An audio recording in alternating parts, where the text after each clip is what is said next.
You check your retirement account. The balance is lower than last month, but you did not take any money out. You did not make any big purchases. You have been careful. You have been responsible. And yet the number is smaller. This is happening to millions of retirees right now, and most of them have no idea why. They assume the market had a bad week. They assume it will bounce back. They move on. What they do not realize is that their savings are being quietly eroded by forces that have nothing to do with their spending habits and everything to do with how the retirement system works against people who are no longer earning a paycheck. My name is Margaret, and today we are going to talk about the 4 silent forces that drain retirement savings even when you are doing everything right. And more importantly, we are going to talk about what you can do about each one of them. If this is your first time here, hit subscribe right now, because this is exactly the kind of information this channel exists to share. Let's get into it. I want to start with a man named Howard. Howard is 70 years old. He lives in Columbus, Ohio. He retired 5 years ago with $420,000 in savings. He owns his home. He has Medicare. He lives modestly. He does not travel extravagantly. He does not buy things he does not need. By any reasonable measure, Howard is a careful and responsible person with his money. And yet, when Howard sat down last year to review his finances, he realized that his savings had dropped by nearly $60,000 over 5 years. $60,000. He had spent some of that. He knew that. But not 60,000. Not even close. When he finally sat down and went through everything line by line, he found 4 things working against him that he had never fully understood. 4 forces draining his account quietly and consistently every single month. Forces that had nothing to do with how much he was spending on groceries or utilities or even healthcare. Today, we are going through all 4 of them. The first force draining your retirement savings is inflation. And I know that word gets used a lot. But I want to make sure you understand exactly what it means for someone living on a fixed retirement income, because most people dramatically underestimate its impact over time. Inflation means that the same amount of money buys less every year. When you were working, inflation was manageable because your salary could increase. You got raises. Your income kept pace roughly with rising prices. In retirement, that protection is gone. Most retirees live on a combination of Social Security, a pension if they have one, and withdrawals from their savings. Social Security does have a cost of living adjustment every year. But that adjustment has historically lagged behind the real inflation experienced by seniors, who spend a disproportionate share of their income on healthcare and housing, 2 of the fastest rising cost categories in the economy. Your savings sitting in a low-interest account or even a modest return account can be losing real purchasing power every year, even when the dollar balance appears stable or is growing slowly. Here is a simple way to think about it. If your savings earn 3% per year, but inflation is running at 4%, you are effectively losing 1% of purchasing power every year. On a $400,000 account, that is $4,000 of real value disappearing every 12 months. Not from a withdrawal. Not from a bad investment. From inflation quietly eating the real value of what you have. Over 10 years, at that rate, the real purchasing power of your account drops significantly, even if the nominal dollar balance looks roughly flat. Howard had most of his money in a savings account, earning very little interest for the first 2 years of his retirement because he was afraid of the market. He thought he was being safe. He was actually losing ground every single month. The second force draining your retirement savings is investment fees and expense ratios that most retirees pay without fully understanding. We touched on this in our video about financial advisors, but it deserves its own focused attention here because the math is genuinely alarming when you see it clearly. Every mutual fund, every managed investment account, every annuity has a cost built into it. Sometimes that cost is labeled clearly. Sometimes it is buried in fine print, but it is always there. The most common fees retirees pay are the expense ratio on their investment funds and the management fee charged by their advisor or their investment platform. Together, these can easily add up to 1.5% to 2% per year.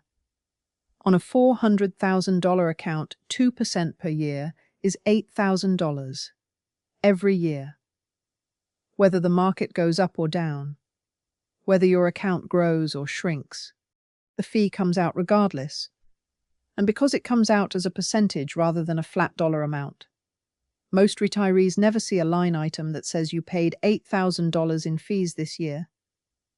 It just quietly reduces your returns month after month. Howard was in an actively managed fund with an expense ratio of just under 1%, and he was also paying his advisor a management fee on top of that. He had been paying roughly $7,000 to $8,000 per year in combined fees for 5 years. That is $35,000 to $40,000 in fees over the life of his retirement so far. Money that came directly out of his savings without him ever writing a check or consciously authorizing a withdrawal. The third force draining your retirement savings is the sequence of returns risk and what happens when you withdraw money during a market downturn. This is one of the most important concepts in retirement finance and one of the least understood. Here is how it works. When you are still working and saving, a market downturn is painful but recoverable. You stop contributing temporarily or you ride it out because your account has time to recover before you need the money. In retirement, the situation is fundamentally different. You are withdrawing money from your account regularly to live on. When the market drops and you continue withdrawing, you are selling investments at depressed prices. And those shares you sold at low prices are gone. They are not there to participate in the recovery when the market comes back. So even if the market fully recovers over the next few years, your account does not fully recover because you sold more shares than you would have needed to sell in a normal market just to generate the same amount of income. This effect, called sequence of returns risk, can permanently damage a retirement account that started out perfectly healthy. A retiree who retires into a strong market and a retiree who retires into a weak market with the same starting balance and the same withdrawal rate can end up with dramatically different outcomes purely because of the order in which the good and bad years occurred. Howard retired in 2019 and then watched his account drop significantly in early 2020. He continued his regular withdrawals because he had no other choice. He was selling shares at the worst possible time. And while the market recovered, his account did not fully come back because the shares he sold during the downturn were gone forever.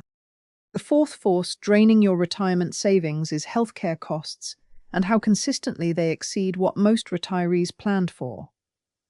We have covered Medicare in detail in a previous video, but the financial impact of healthcare on retirement savings deserves specific attention here because it is the single largest unexpected expense most retirees face. According to research from Fidelity Investments, the average couple retiring at 65 today will need approximately $315,000 to cover healthcare costs in retirement. That is after Medicare. That includes premiums, deductibles, copays, dental, vision, hearing, and long-term care which Medicare does not cover at all.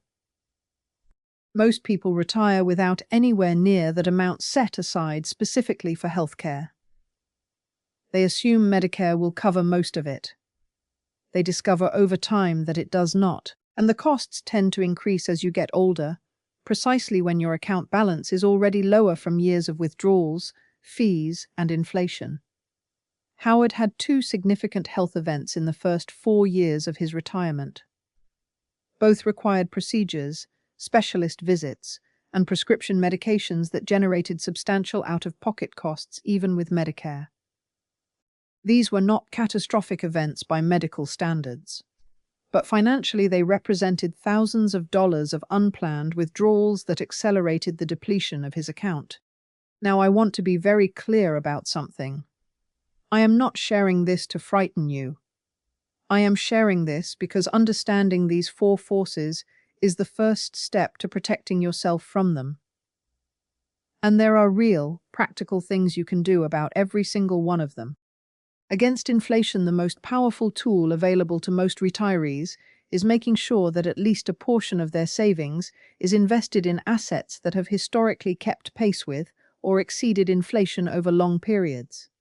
Stocks, particularly low-cost index funds tracking the broad market, have historically returned around 7% per year on average over long periods. That does not mean they go up every year.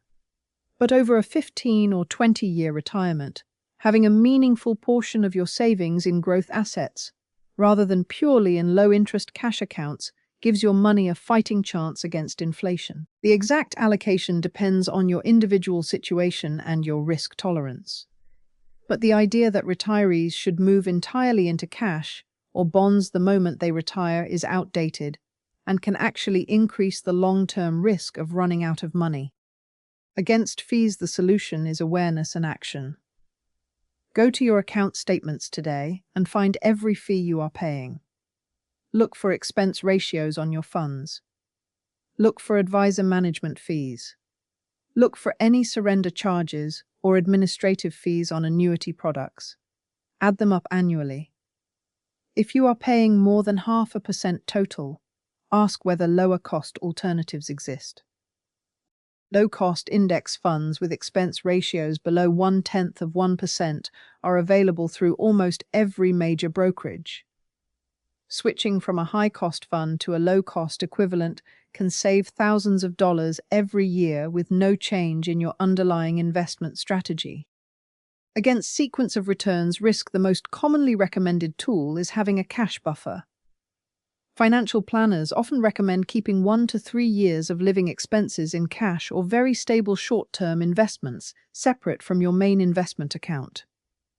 This buffer means that when the market drops, you draw from your cash reserve rather than selling investments at depressed prices. Your investment account has time to recover before you need to touch it again. This does not eliminate the risk entirely, but it significantly reduces the damage that a bad early sequence of returns can do to a retirement account. Against healthcare costs, the tools are preparation and programs. Make sure you understand exactly what your Medicare coverage includes and what it does not.